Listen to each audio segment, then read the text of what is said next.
There is a church in modern Germany where 3 iron cages have hung from the steeple since 1536. The city council has been asked, repeatedly, to take them down. They have always refused. Most tourists photograph them and move on without asking why. The answer, the real answer, involves a doomsday cult, a city of 10,000 people that lost its mind, a prophet who rode into an army with 12 men and a Bible, and a king who genuinely believed God had chosen a failed tailor from the Netherlands to rule the world. What happened inside those walls is one of the most extraordinary and most deliberately forgotten stories in European history. To understand what happened in Munster, you have to understand what Europe felt like in 1534. The Protestant Reformation, launched just 17 years earlier when Martin Luther nailed his theses to a church door in Wittenberg, had fractured Christianity into warring factions, and the cracks were spreading daily. The Peasants' War of 1524 to 1525 had killed somewhere between 100,000 and 300,000 people across the German lands in a failed uprising of the dispossessed. Plague moved through cities without warning. Harvests failed, and among the desperate and the devout, a specific belief was spreading like wildfire, that all of this suffering was not random. It was a sign. The end of the world was coming, not as a vague theological concept, but as a specific, imminent event. And among those who believed this most fervently were the Anabaptists, a radical Protestant sect who rejected infant baptism, rejected private property, and rejected the authority of any earthly ruler. They were hunted across the continent. Thousands had already been executed. But persecution, as history has repeatedly demonstrated, does not extinguish apocalyptic conviction. It intensifies it. Jan Matthys was a baker from Haarlem in the Netherlands. He was also, by his own account, the prophet Enoch reborn, one of the 2 witnesses described in the book of Revelation, sent to prepare the world for the second coming of Christ. In early 1534, Matthys sent apostles into the prosperous German city of Munster. Munster had a population of roughly 10,000, a thriving cloth trade, and a city council that had recently converted to Lutheranism, which made it a fractious, politically unstable environment, exactly the kind of ground where apocalyptic seed could take root. Within weeks, Matthys' disciples had converted a significant portion of the population. On February 27, 1534, backed by his new followers, Matthys' movement seized control of the city council itself. The old authorities were gone. The city gates were shut, and Jan Matthys declared that Munster, this particular German trading city, was the New Jerusalem, the site where Christ would return, the capital of the coming kingdom of God on earth. The first act of the new order was expulsion. Every Catholic and every Lutheran in Munster was given a choice: convert to Anabaptism or leave the city immediately. There was no third option. It was February. Snow was on the ground. Approximately 2,000 men, women, and children, the elderly, the sick, families with young children, were driven out through the city gates with only the clothes on their backs. Their homes were seized. Their property was redistributed. Those who hesitated or resisted were executed on the spot. The city was ethnically and religiously cleansed in a matter of days, with a speed and thoroughness that stunned every observer who recorded the events. Outside the walls, the expelled residents found themselves homeless in a German winter, making their way toward other towns, carrying almost nothing. Among them was the city's rightful ruler, Prince Bishop Franz von Waldeck, watching from a distance as his city was occupied. He began immediately to gather an army. The walls of Munster were strong. The Anabaptists had months of food stored inside. This was not going to be a quick siege. Inside the sealed city, Jan Matthys set about constructing the New Jerusalem with extraordinary speed. Private property was abolished outright. All gold, silver, and valuables had to be surrendered to the communal treasury. Money was declared illegal. Contracts and debts were void. The printing presses, Munster had several, a legacy of its prosperous merchant class, ran continuously, churning out apocalyptic pamphlets that were smuggled out through the siege lines and spread across Germany and the Netherlands, recruiting new believers who tried, often at the cost of their lives, to break through to the city. The churches of Munster were systematically stripped. Centuries of Catholic art, sculpture, reliquaries, and stained glass were smashed or burned as idolatrous. Books not approved by Matthys were thrown into bonfires. The city was being unmade and remade simultaneously, its past erased, its future rewritten. And all the while, Matthews moved among his people with absolute certainty, absolute authority, receiving divine instructions directly from God and transmitting them to a population that had chosen, collectively and completely, to believe him. Easter Sunday, April 5, 1534. Jan Matthews calls his followers together and announces that God has spoken to him directly and given him a specific command.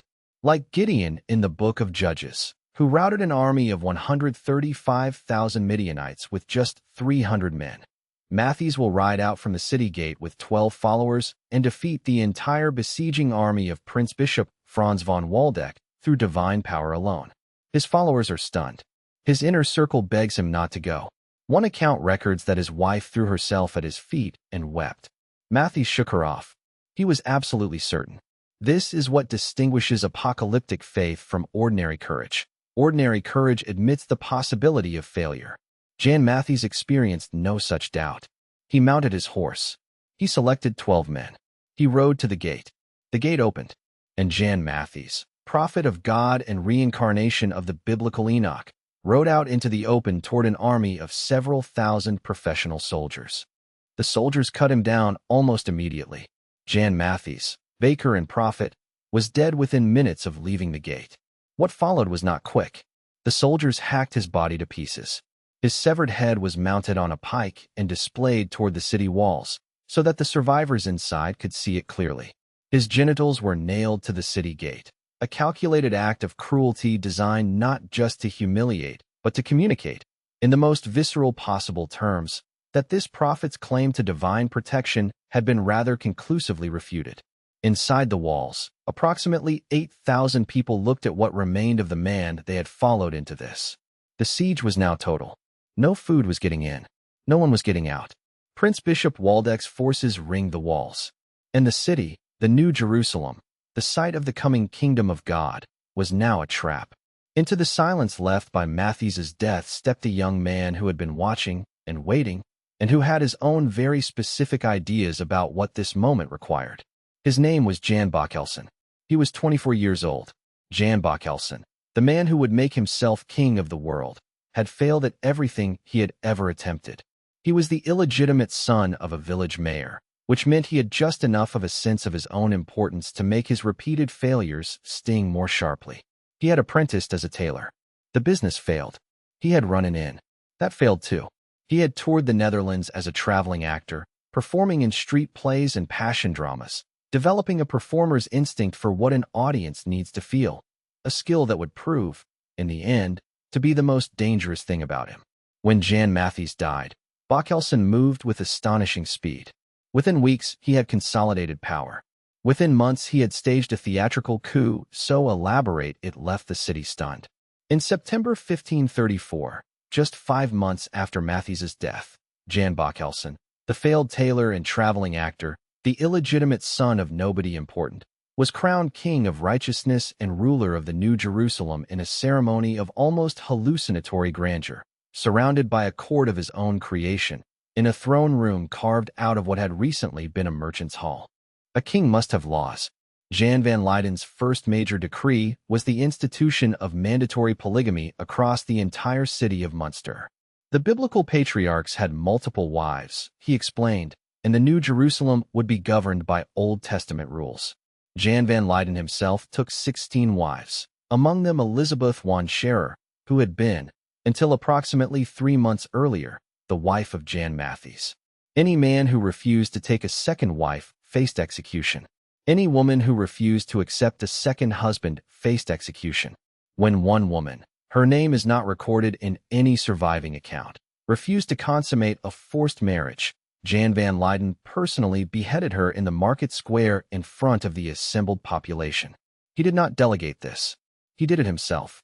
Contemporary witnesses recorded that the crowd stood in absolute silence. Then they applauded, because in Munster in 1534, the alternative to applauding was also execution. The city had become something for which the 16th century had no proper word.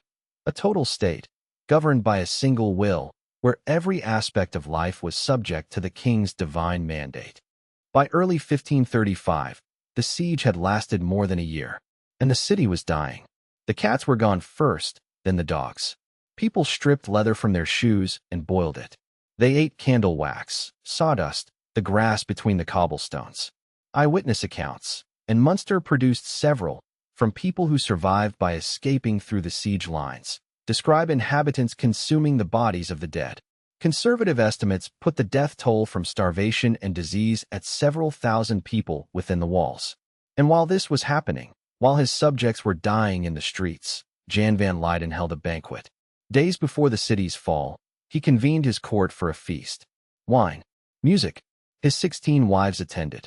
It was, observers noted, a deliberate echo of the Last Supper, with Jan van Leyden at the head of the table in the role of Christ.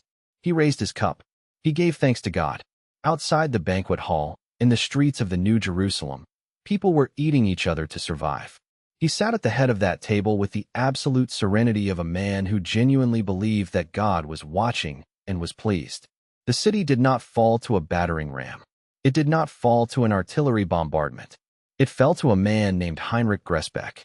Gresbeck had been an ordinary resident of Munster when the Anabaptists took power. He had watched. He had survived. And at some point, the exact date is not recorded, he had found his way through the siege lines and out of the city, slipping away into the night. For months he lived among the besieging forces, and what he offered Prince Bishop Waldeck was something no artillery could provide: exact knowledge of the city's layout, its defenses, and specifically, which gate was not being adequately watched. On the night of June 24th to 25th, 1535, 16 months after the siege began, Gresbeck guided a small assault force through the unguarded gate. The city fell in hours. The killing was immediate and not gentle. Jan van Leyden was found hiding, not in his throne room, not at the head of his army, but concealed in a building, caught, and taken alive. Alive was important. Prince Bishop Waldeck had been waiting 16 months.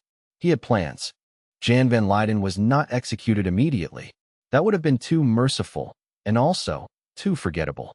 First, he was imprisoned for 6 months. Then he was fitted with an iron collar attached to a chain, and he was walked, on a leash, like a dog, through 20 towns and cities across the German lands. He was put on public display in each one, the King of the World, the ruler of the New Jerusalem, available for viewing at a price. It was a traveling exhibition of hubris and its consequences, and it drew enormous crowds. On January 22nd, 1536, he was brought back to Munster, to the market square where he had once personally executed a woman for refusing a forced marriage. In front of a massive assembled crowd, executioners worked on his body with pincers heated to red heat in a brazier. This continued for approximately 1 hour.